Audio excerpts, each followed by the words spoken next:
Hey future Coloradoan, welcome back to my channel. If you've ever dreamt of a place where outdoor adventure meets a welcoming community, you're in for a treat today.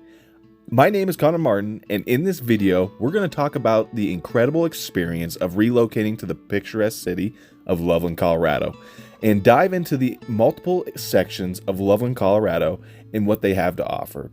If you like these videos, please like, subscribe, and share, and let's jump into the pros and cons of Loveland, Colorado and all of their quadrants. Loveland, Colorado is split by our main roads in northern Colorado. One being College Avenue, which is Highway 287, which runs north to south all the way down to Denver. And we also have up here in Loveland, Eisenhower Boulevard, which is US Highway 34. This will take you all the way out to Greeley, Colorado, out to the Nebraska area, and will take you up west to Estes Park, Granby, Colorado, and some of those great areas. But that really allows Loveland, Colorado to be split into four different sections. We have the northwest side, the northeast side, the southwest side, and the southeast side of Loveland, Colorado. Each area really has its pros, from which one is going to be the one closest to hiking trails, which one is going to have the best cost of living when being in northern Colorado, which one is going to be closer to shopping on that side. That's really what we're going to dive into today and really give you the down low of what each section really has to offer, pros and cons. So today we're going to run into two of my top favorite places to be, which is the northwest side of Loveland, Colorado, and we're also going to check out southeast Loveland, Colorado. And then next video we're going to hit the two other sections and give you the full picture of what Loveland, Colorado really is like. So let's get into it and start with the northwest side of Loveland, Colorado, which in my opinion is on the top tier list when it comes to moving to northern Colorado, and especially Loveland. So the northwest side of Loveland, Colorado, I believe has one of the best locations when it comes to moving out here to northern Colorado. Most people I know are looking to be close to Fort Collins, close to hiking trails, and maybe having a grocery store within, at least a driving distance of 5 to 7 minutes. Well, the northwest side, in my opinion, hits all of those boundaries and even makes it a little bit better because the traffic on the northwest side of Loveland is a lot less than where you would find yourself if you were in Midtown Loveland, Colorado, or find yourself further over into Fort Collins. So to me, you are 15 minutes from Fort Collins from the northwest side of Loveland. You are about 35 minutes to Estes Park from the northwest side of Loveland, Colorado. If you're looking to get down to I-25 to head over south towards DIA or some of those towns down that way, you could be looking anywhere between, for DIA, 45 minutes to heading down to Denver could be roughly around an hour to maybe a roughly hour 10 minutes, depending on the traffic and how many lights you hit at the end of the day. One of the big reasons why I like the northwest side, this is the side I've lived on for the last 8 years, is the fact that we have so many unique back routes that we can take to get over to Fort Collins or to get over to Estes Park or down south to DIA in Denver, that it really can feel like its own remote location that allows you just access to everything that you would possibly want when you are coming up here to northern Colorado. And if you want to live in Fort Collins, this area of Loveland is a heck of a discount and is very close enough to where it is almost a part of Fort Collins. You just have to drive across some open space to go enjoy the amenities of Fort Collins. So, one of my negatives of the northwest side of Loveland, Colorado is the cost of living up in this side. The typical home price for a single residential home is going to be starting at the $500,000 mark. We do have attached dwelling units, condos, townhomes, things of that are a lot cheaper and offer just as many amenities and even potentially the same square footage as a single residential house, but you are sharing a wall. So if you are looking for a home up here, really budget for $500,000 to probably around the $800,000. I don't see too many homes going over the $850,000 mark on the northwest side of Loveland. And you're getting some of the best neighborhoods, I think, in Loveland, Colorado.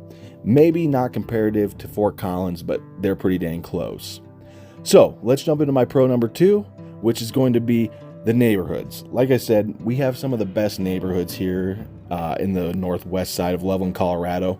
One of my favorite ones that just recently popped up actually right in front of my neighborhood is Brook Meadows. It has some of the nicer new builds here. They still have actually decent footprints when it comes to yards. Some of the yards and the way that the houses are situated, you actually still can get mountain views, which is what the neighborhood took away from my house when that neighborhood Brook came in.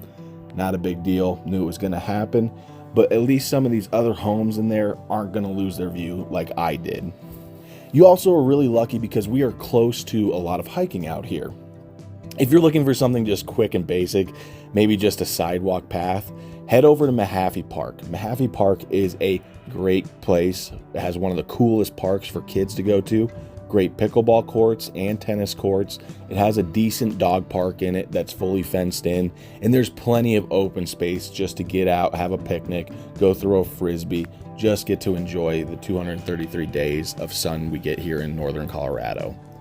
If you're looking to get out and actually go get some elevation in your day, heading over to Coyote Ridge, which is a 2.1, I think, mile hike that brings you up to the top of the foothills. You can go a lot further than that. I personally haven't gone much because it does take you over to another trail called Devil's Backbone and a few other spots as well over towards Fort Collins.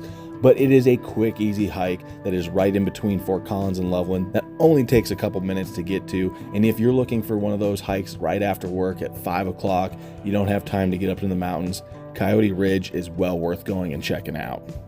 One of my last neighborhoods, which we got to see in the beginning of this video, was Hunter's Run. The reason why I like Hunter's Run is that it's a little bit further south than Brook Meadows on that side. So getting down south from that neighborhood's a little bit quicker, takes off about maybe 6-7 minutes depending on where you're going, and is another really good option with some really nice family homes. Has a great park in it. It opens to some back space. It's right next to Mahaffey, so you can walk out your back door, bike over to Mahaffey to go out and have fun, and is overall a really good option. Now, those are only two of the great neighborhoods we have here on the northwest side of Loveland, Colorado. There are so many more, so if you're feeling like you're wanting to check out this area, feel free to reach out to me, and I can drop a couple more on your line to give you an idea of what northwest Loveland truly looks like. Now, let's run down the southeast side of Loveland, Colorado. This is more suited for the I-25 commuter or someone having to spend time down south or heading over to DIA, or maybe they have to commute to a job up towards Greeley, Colorado. This is going to be a really good ideal location on that side. One of the biggest pros on this side is that there is a bigger area when it comes to the cost of living, especially when it comes to residential houses on the southeast side of Loveland, Colorado. The homes typically will start in the $350,000 range in this area and can go all the way up to the $800,000s and even higher depending on what kind of home you're looking for.